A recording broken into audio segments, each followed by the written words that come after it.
नमस्कार व्यूअर्स, आप सबको मैं आज इस फाउंडेशन के बारे में बताने वाली हूँ। अगर आपको एक फुल डिटेल में इंफॉर्मेशन चाहिए इसके बारे में तो वीडियो के एंड तक देखते रहिए ताकि आप लोगों को एक अच्छा खासा इंफॉर्मेशन मिल जाए इस फाउंडेशन के बारे में। इस फाउंडेशन को बहुत सारे लोग इसीलिए जाना जाते हैं क्योंकि अच्छे ब्रांड से आता है और सबसे अच्छी जो बात है इसकी वो है इसकी प्राइस।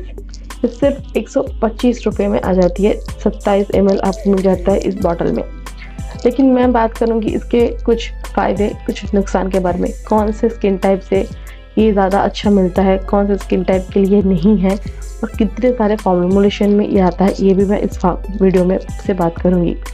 तो लेकिन फाउंडेशन को आप लोग जज कैसे करते हैं? डायरेक्टली आप फाउंडेशन के बॉटल को ओपन करते हैं और अपने फेस पे लगा लेते हैं और आप लोग जज कर लेते हैं किसी भी फाउंडेशन को कि ये फाउंडेशन अच्छा नहीं है और किसी भी फाउंडेशन को ये फाउंडेशन अच्छा है। लेकिन क्या आपको पता है फाउंडेशन को लगाने से पहले आपको एक स्किन केयर रूटीन को फॉलो करना चाहिए।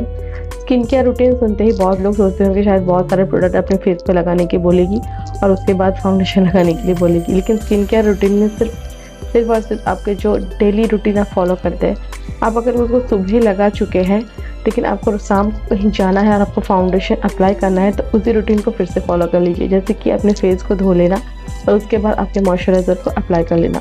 फेस को क्लीन करना बहुत ही मस्ट है क्योंकि फुल डे में हमारे स्किन में बहुत सारे डर्ट्स आ जाते हैं तो आपको उसे रिमूव करना बेहद ही ज़रूरी है। तो यही रहा इसका प्रेप करना। देन आफ्टर आपको एक छोटा सा जो एक स्टेप करना है वो है प्राइमर को अप्लाई करना। अगर आप कहीं बहुत टाइम के लिए जा रहे हैं और आपके फेस में बहुत सारे पोर्स हैं तो आप प्राइमर को ज़रूर से यूज़ कीजिए।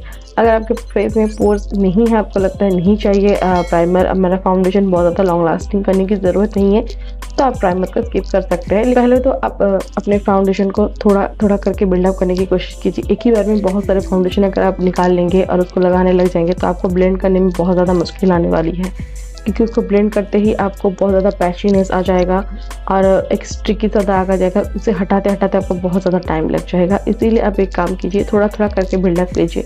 जैसे कि आप सेकंड लेयर थर्ड लेयर का भी इसको इस्तेमाल कर सकते हैं। आपको केकी फील नहीं करवाएगा क्योंकि ये फुल कवरेज फाउंडेशन नहीं है, मीडियम कवरेज फाउंडेशन है। अगर आप लोगों को लगता है कि आपको बीबी क्रीम चाहिए, फाउंडेशन नहीं चाहिए, तो इसी को आप परचेज करके इसे बीबी क्रीम बना सकते हैं। थोड़ा सा मॉइस्चराइजर इसमें अप्लाई कर लीजिए और उसको लगा लीजिए तो आपका ये बीबी क्रीम की तरफ ही ट्राई। बहुत लोग सोचते हैं कि फाउंडेशन अगर अप्लाई किए तो शायद लोग सोचेंगे और कहेंगे कि बहुत ज़्यादा मेकअप का अप्लाई कर लिया है।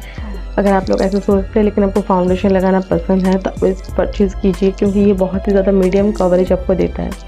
और सबसे अच्छी बात जो मैं इसको बता दूं कि ये किसी भी स्किन टाइप के साथ जाता है, ना ड्राई ना ऑयली। ऐसा कुछ भी नहीं है कि ऑयली लोगों को ज़्यादा ऑयली कर देता है, ड्राई भी बिल्कुल ज़्यादा ड्राई कर देता है। लेकिन अगर आपका लगता है कि आपका स्किन ड्राई है, शायद फ्लेकीनेस आ जाएगा स्किन में, तो आप एक काम कीजिए, थोड़ा सा मॉइस्चराइज़र का हेवीली अप्लाई कीजिए। मतलब अगर आप 2 डॉट लेते हैं तो उसको 4 डॉट कर लीजिए और उसके बाद इस फाउंडेशन को अप्लाई कीजिए। You will get a very good and satin finish. And अगर आपके पास एक फुल कवरेज पाउडर है तो आप इसको इसके ऊपर लगा लीजिए क्योंकि foundation is a cream product after all.